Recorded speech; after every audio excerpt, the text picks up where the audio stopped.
Welcome to the Canadian Museum of Aviation. Okay, let's go find the guide.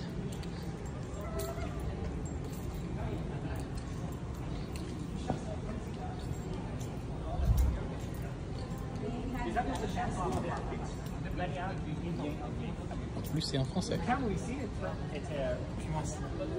Clémence.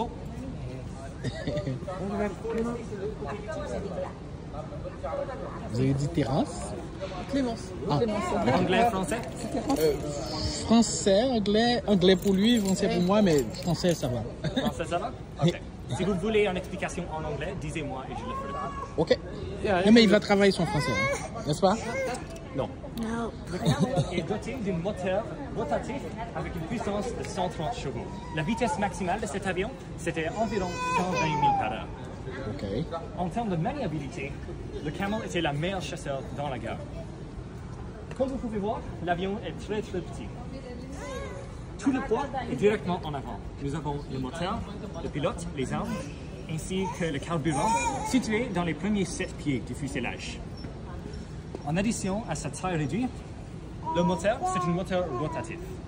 Ça veut dire que l'entier du moteur tourne avec l'hélice. Ça implique une grande force gyroscopique sur l'avion. Alors, le Camel tirait constamment à la droite. Dans une tourne à la droite, le Camel pouvait abattre n'importe quel autre avion ennemi. C'était le meilleur chasseur dans la guerre. Le désavantage, la force gyroscopique du moteur l'a rendu très difficile à décoller ou atterrir. Il y avait beaucoup d'accidents avec ce type d'avion.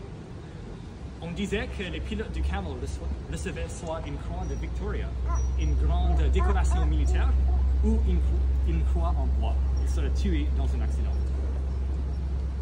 J'aimerais remarquer les armes sur cet avion. Le Camel est équipé avec 2 mitraillettes. En premier, une mitraillette Vickers synchronisée avec l'hélice. Comme vous pouvez voir, l'hélice passe directement en avant. Alors, l'arme est synchronisée avec la rotation. Il ne peut pas tirer quand les lames sont directement en avant. Wow. Ok. C'est une invention allemande, mais les Alliés ont capturé un exemple et l'ont copié. L'autre arme, c'est une mitraillette Lewis. C'est une arme d'infanterie réutilisée pour un avion. L'avantage du mitraillette Lewis, on pouvait le viser en haut pour attaquer en dessous des avions ennemis. Le désavantage, la mitraillette est chargée par un tambour de munitions avec 97 balles. Quand l'arme était vide, il fallait mettre la manche entre tes genoux et recharger la mitraillette en vol. C'était très difficile à faire et bien dangereux. Ouais. J'imagine. Tu as compris? Ok. Allons voir le prochain avion.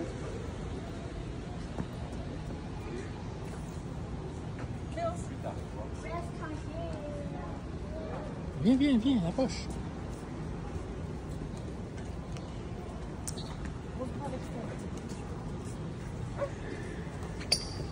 Et maintenant, voici un chasseur allemand. C'est l'ennemi du Soccer Camel. On l'appelle le Fokker D7. Le D7, c'est un avion très avancé pour l'époque. En premier, il faut noter que le structure de l'avion, beaucoup est construit en métal. Il a beaucoup plus de poids et c'est plus résistant aux dommages. Additionnellement, on n'avait pas besoin des câbles à l'intérieur des ailes. Vous voyez, avec les chasseurs britanniques, il y a beaucoup de câbles entre les ailes qui sont partie de structure. Pas nécessaire sur le D7. Pour cette raison, il y avait moins de points faibles sur cet avion. Le moteur dans un Fokker D7, c'est un moteur nommé le Mercedes D3. Il produit une puissance de 180 chevaux et chacun des 6 cylindres est situé directement en haut. Le moteur ne tourne pas, alors ce n'est pas un immense gyroscope. Le D7 était vraiment stable et facile à piloter.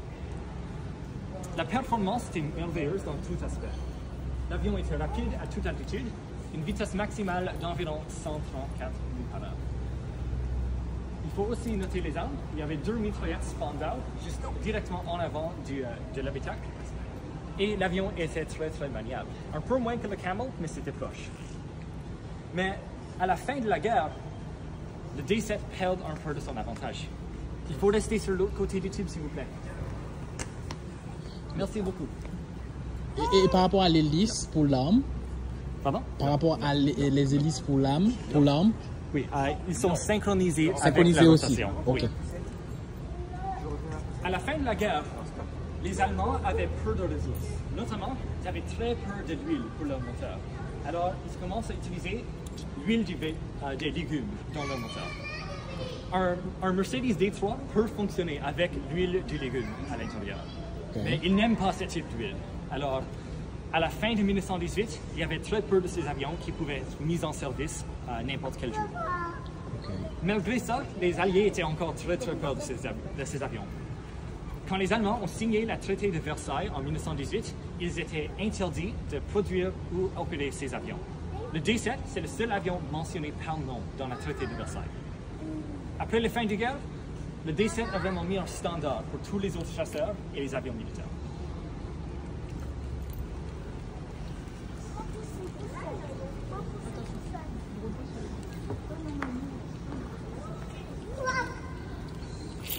Celui-là est énorme. Oui, très gros. C'est un bateau volant. Ah, c'est un bateau. Oui. Alors, l'avion ici, un bateau volant, comme vous pouvez voir, il ressemble à un bateau sur le fuselage. C'est pour atterrir ou décoller d'une camp d'eau au lieu d'une piste. On appelle cet avion le Curtiss HS Durrell. C'était construit par Glenn Curtiss, un membre du Aerial Experiment Association. La compagnie Curtiss spécialise dans les bateaux volants. Ils sont la première compagnie à les produire, ainsi que le plus grand constructeur des bateaux volants dans les années 1920 et 1930. Ces types d'avions sont extrêmement utiles au Canada. À l'époque, il y avait très peu d'aéroports dans le pays, mais nous avons des centaines de milliers de lacs et rivières. Ces avions peuvent opérer sur n'importe quel. Pendant la Première Guerre mondiale, le HS Durrell est opéré pour des missions de patrouille anti-sous-marin. À la fin du guerre, les militaires américains les laissent en Nouvelle-Écosse. Alors, ils sont achetés par les civiliens et utilisés pour le vol de brousse. Le vol de brousse, c'est du vol sans utiliser les vrais aéroports. On traverse à n'importe où dans le pays. Au Canada, le vol de brousse était le système de vol principal dans les années 1920 et 1930. Ces avions étaient souvent utilisés par les services aériens. Dans ce cas, le Laurentide Air Service. C'est comme un contracteur avec un avion. Ils sont souvent employés pour transporter du courriel ou des médicaments aux autres communautés dans le nord du Canada. Ces avions sont aussi utilisés pour la cartographie parce que très peu de pays étaient bien captés dans cette époque. On comprend. Le vol sur cet avion n'était pas confortable. Comme vous pouvez voir, il n'y avait aucune protection des éléments et le moteur est situé directement au-dessus des pilotes. Pour l'équipage, c'était impossible de parler. Alors, leur système, c'était d'écrire des notes et les passer entre les membres d'équipage. Pour communiquer avec l'observeur dans la ligne, ils attachent un câble à l'intérieur du fuselage pour relier les messages. Maintenant, le fuselage à côté de l'avion complet, c'est une HS Durrell originale. Il s'est écrasé en 1922 au lac Foss. L'avion faisait une mission de cartographie et il lance une tempête. Le pilote a atterri pour attendre la fin du tempête, mais malheureusement, le lac Foss est très petit. Le décollage sera impossible. Ils ont essayé un décollage, mais au milieu, le pilote a aperçu une roche au milieu du lac. Il tire sur les commandes, l'aile à la droite attrape l'eau et l'avion se retourne et brise. Chacun des 4 membres de l'équipage, ils ne sont pas blessés. Ils devaient marcher pour 4 jours pour atteindre la civilisation. L'avion reste dans la boue au lac Foss jusqu'à 1967. Il a été trouvé par accident et identifié par les marques juste au peu du fuselage.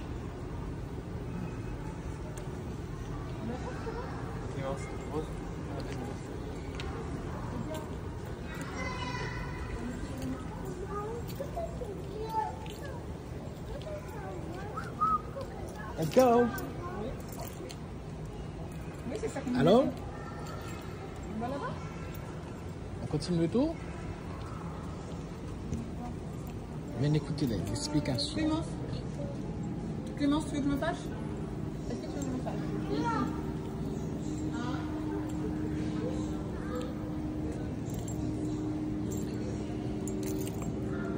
Ça, c'est plutôt moderne. comparaison, c'est moderne, mais il date à 1947. Alors c'est encore plutôt vieil. Malgré son âge, il y a encore des centaines de ces avions en service au jour présent. Jusqu'à présent? Oui. Oh, great. Nous avons justement vu le premier avion de bus au Canada. Maintenant, la meilleure, le DHC ou de Havilland Canada Beaver. Le Beaver était conçu pour le vol de bus, alors c'était bien adapté au rôle. Le rôle principal, c'était le transport des affaires, comme l'huile, les vêtements, le courriel ou les médicaments. Il faut noter que cet avion, c'est un hydroavion et pas un bateau volant.